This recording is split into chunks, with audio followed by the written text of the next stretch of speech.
Welcome back to Fatafat cooking by doctor Srividya channel. இன்றைக்கி இந்த வீடியோவில் நம்ம எதை பற்றி பார்க்க போகிறோம் அப்படின்னா, ஒரு சிம்பிளாக செய்யக்கூடிய ஒரு ரெசிபி தாங்க. அது வந்து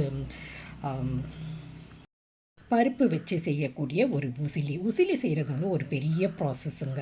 ஸோ அது வந்து ரொம்ப கஷ்டம். ஆனால் இப்போ ரொம்ப சிம்பிளிஃபைடு வெர்ஷனாக வந்து நான் கொண்டு வந்திருக்கேங்க.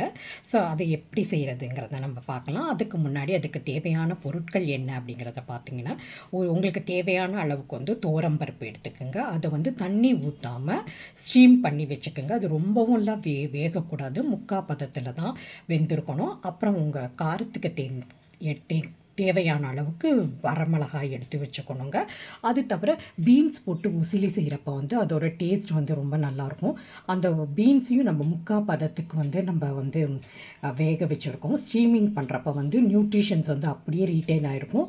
இந்த கலரும் அப்படியே ரீட்டைன் ஆகிருக்கும். அதனால் நியூட்ரிஷன்ஸும் கண்டிப்பாக இது அப்படியே ரீட்டைன் ஆகிருக்கும். அப்புறம் தாளிக்கிறதுக்கு வந்து கொஞ்சம் கடலை பருப்பு இதை வச்சு தாங்க ரொம்ப சிம்பிளிஃபைடாக நம்ம வந்து உசிலி செய்ய போகிறோம்.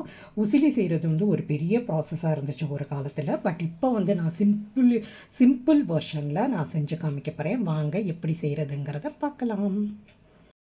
இப்போ ஒரு கடாயில் வந்து கொஞ்சம் எண்ணெய் ஜாஸ்தியாக தான் ஊற்றிக்கணுங்க. ஒரு குழிக்கரண்டி அளவுக்கு நான் ஊற்றிட்டுருக்கேன்.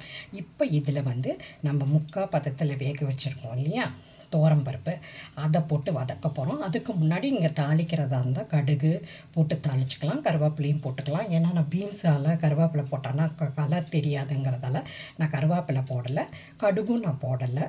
இப்போ டைரெக்டாக நான் வந்து வேக வச்ச அந்த பருப்பை வந்து போட்டு வதக்கிக்க போகிறேன்.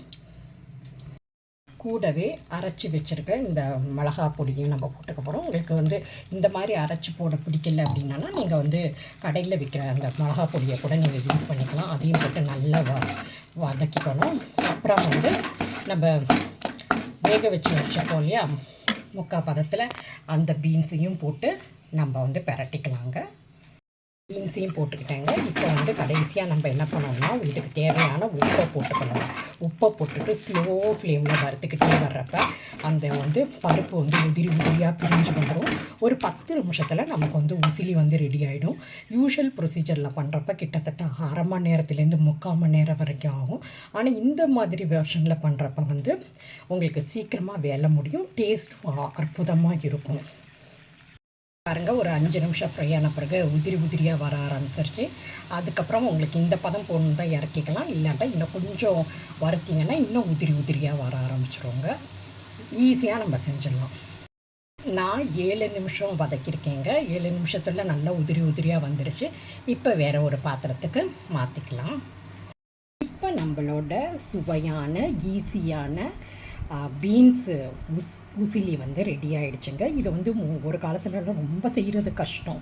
நம்ம வந்து பருப்பை வேக வச்சு ஊற வச்சு அதுக்கப்புறமா அரைச்சி அதுக்கப்புறமா எண்ணெயில் போட்டு பரட்டிக்கிட்டே இருக்கணும் ஒரு 45 நிமிஷம் வரைக்கும். அப்போ தான் இந்த உதிரியாக வரும்.